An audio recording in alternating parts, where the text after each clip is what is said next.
Excited to welcome Charles Morris back on the program again tomorrow along with some other guests.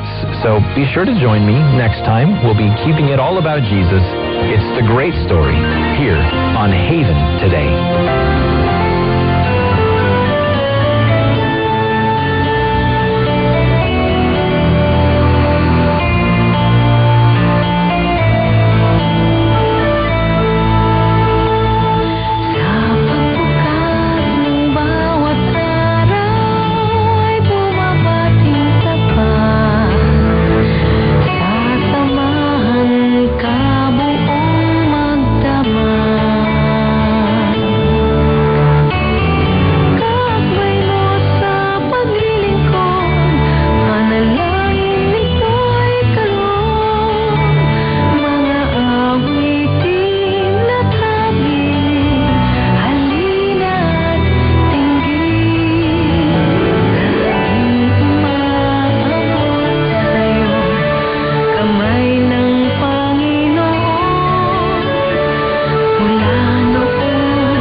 Tapos ang pagsasahimpapawid ng 702 DZAS, Agapay ng Sambayanan.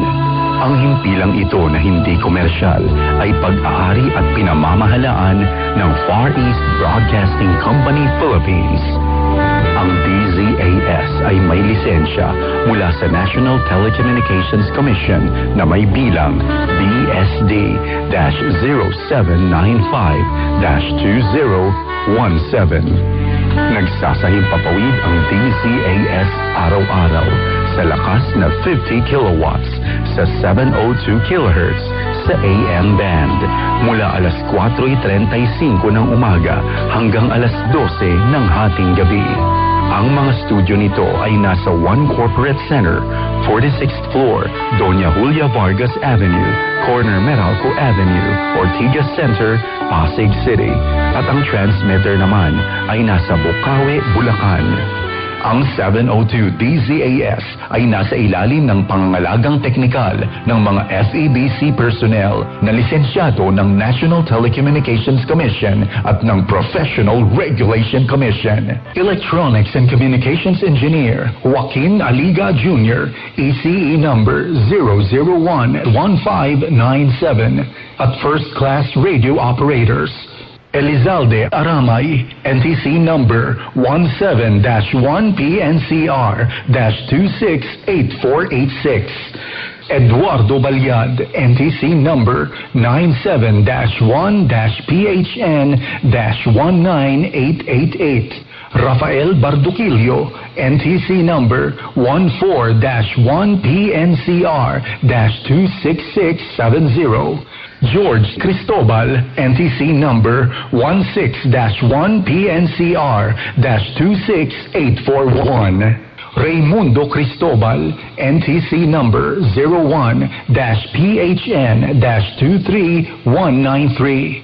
Christopher D. Molina, NTC number 22-1PHN-27143 at JVC Tabwa, NTC number 15-1PNCR-26813. Maraming salamat sa pakikinig. Ito ang 702 DZAS, Agapay ng Sambayanan. Mga kababayan, ang pambansang awit ng Republika ng Pilipinas.